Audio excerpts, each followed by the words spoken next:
this one. But anyways, so what'd you think, Vic? What stood out to you? I thought it was like, okay, so it was like a filler episode. I think Nothing so. happened. Yeah. It was like they only have to do 10 episodes or whatever. How can they have time for filler? But anyway, like I said, I like the art at the end. Awesome. The spider octopus creatures were kind of cool. Yeah. Yeah. I don't know. That is like super predictable. Like you can see what's gonna happen. Like, of course, the grenades aren't gonna kill it because it has the exoskeleton and it's a huge like monster. And then as soon as they showed it like piercing through the ice, it's like, okay, it's definitely gonna like break into his spaceship. But the frog lady was kind of cool. New species that I've never seen. Had a weird ability to mess with the droids. What is it? I'm sorry. Yeah, I don't know what happened. It's like maybe it's my internet. Let me see. I can hear you better now. Okay, I think my camera's just smudged because it looks like blurry. A little bit. I don't know. Maybe it's a setting. Am I not like HD or something? Enable HD. That's weird. Maybe it's your lighting. Doubt it. Anyway, it's probably just something that I messed with on my camera because it has its own settings, like through the camera driver. Mm-hmm. Anyway, where was I? You were talking about the Yeah, the frog spider lady creatures and the frog okay, lady. so the spider creatures, they're like spider and octopus hybrids Mm-hmm. that can somehow live in the cold, but it looked like they were trying to nest in his spaceship, so that's kind of weird. Yeah. Like, didn't really make any sense. And then, like, why all the baby spiders were following him after getting shot at, like, unless they're a hive mind, I don't know. This is the kind of thing that like it's not as fun if they just gloss over it. Yeah. And like you pointed out, the two Republic X-wing pilots, they just like in a like real Star Wars thing, they would have arrested him, Yeah. and he would have had to like find his like way up to someone higher level that recognized him, and then he would have been released. But they were just like, you should have told us who you were from the beginning, like, and they somehow knew about him, like, um yeah, I don't know where he was in the previous season, what they were talking about, but I'm pretty sure like they wouldn't have heard about him, like two random X-wing pilots from Tatooine. Yeah. I agree. I think they were talking about that one dude. Remember when Mandalorian and his group of like mercenaries, they went into the prison and was trying to break out that one dude. Yeah, But the Mandalorian was like, when they found that one Alliance soldier, they were trying to kill him. But the Mandalorian was like, "Oh, you don't. Let's not kill this guy." You know, he was actually trying to protect him. right. That's the guy that I was thinking of. I don't know if they ever told him his name in the first season, but that's what comes to my mind. Yeah. So, but it is kind of weird that these two would know about him. They don't seem related at all. But I agree. It is weird. Anything else? No, but so I'd give it like a 6. It's just not. There's no plot. Like it was filler. There was no reason to have this episode. They could have found a much better way to find him some Mandalorians. Yeah. Yeah, I agree. So yeah, it's like a detour. That wasn't even the planet they were supposed to go, because they took off from that planet and they were trying. He has to I guess, deliver her and her babies, the frog lady's babies, to another planet. They weren't even supposed to go there. I just thought it was awkward. The X-wing pilots, they tried so hard to arrest him in the beginning. They chased him down, and then they go out of the way to rescue him from a bunch of spiders, and then they let him go. It's like, like it's a plot device. It didn't work for me. Yeah, and like they happened to be right there when he turned on it. Like I get that he turned on the ship, and they could have seen his beacon or whatever, but Yeah, it was way too soon. Like he just yeah, barely turned it on for like 30 seconds, and they were there. yeah, yeah. I felt it was lazy writing. It definitely felt like a filler episode.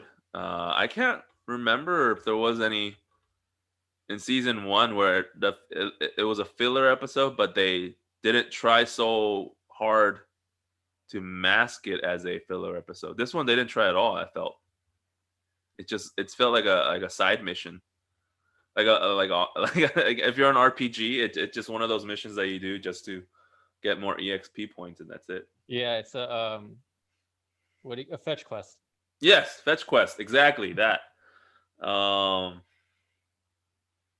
I mean, there were some cool things. The spiders, they kind of reminded me of the what are those aliens in the Alien franchise called? The Xenomorphs. Yeah, their vibe was very xenomorphy. When they exploded, they spewed out like green blood. I thought the design was pretty cool, but I think you fight them in the Jedi Order Fallen Order game for the PS4. Yeah. Oh, the chase scene was actually cool. Yeah. I It agree. was like all the canyon flying scenes and like the Death Star. All those are cool. Yeah, I like the little homage to Wally too, when they were cooking the crate monster meat. But the overall story kind of was meh. It was like whatever. It didn't really like. I felt like the first episode was so strong, and then you come to this, it's just kind of like it was a downer. But you gave it a 6. I think I would say anywhere between 5.5 to 6 also out of 10. It was an okay or mediocre episode with some cool designs and creature effects, but Baby Yoda eating the eggs, that was hilarious. It was so funny because she was like, my species is endangered, we're about to be extinct, and he helped worsen that. So Oh, did she say the species too? I thought it was just like her family. oh, I think she said this was like the last of our kind. So She said my family line, I think. oh, is it? Okay. I'm curious, like maybe she did say that. That would make it way worse. Yeah. But I mean, he's Baby Yoda, so I guess He's gonna turn to the dark side. He's killed more people right now than Luke. Yoda and all of Star Wars. Well, Yoda did participate in the Clone Wars, so I can't say that, but he's killed more than before Luke Skywalker picked up a lightsaber. I feel, but I mean, I feel like it's for comedic things. But I mean, he's still cute, so you can't get mad at him. It's just like Baby Yoda. It's like that, you know. It's not like oh, you're killing somebody. It's not like that. And they were eggs. They weren't. Yeah. So I guess that lessens the blow a little bit. But I just remember her saying, "This is the last of my family line." So it's just like, oh man. Yeah. Anything else that stood out to you before in this episode? There wasn't that many characters. It was like no. Even just in the background. And I remember this is so funny though. That lady that fixes ships, she's appeared more in this season so far than I think the last one. Yeah. And I don't know if you remember, but one of the criticisms of the last season was they didn't like her.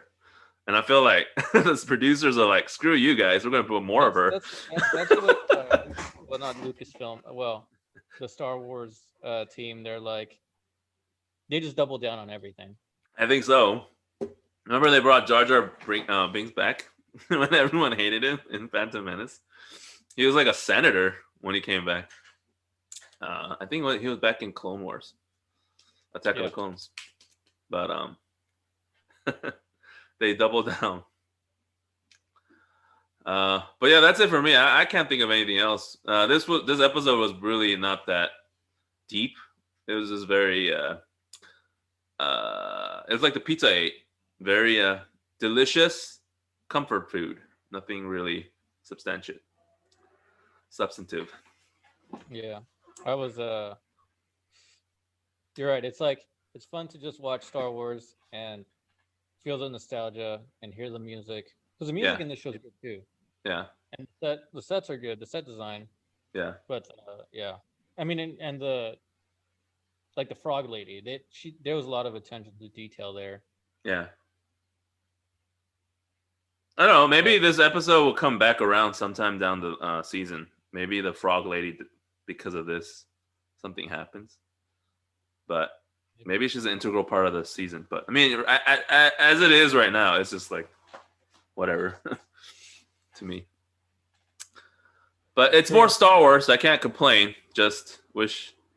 I think we're just spoiled now. We have so many good things. Yeah. I don't know. Disney has so much money. They had time to make something really good. I like how you. But at the same time, it's like they have like everything they possibly. They have the fans, like they have the money, they have the time, they have the actors.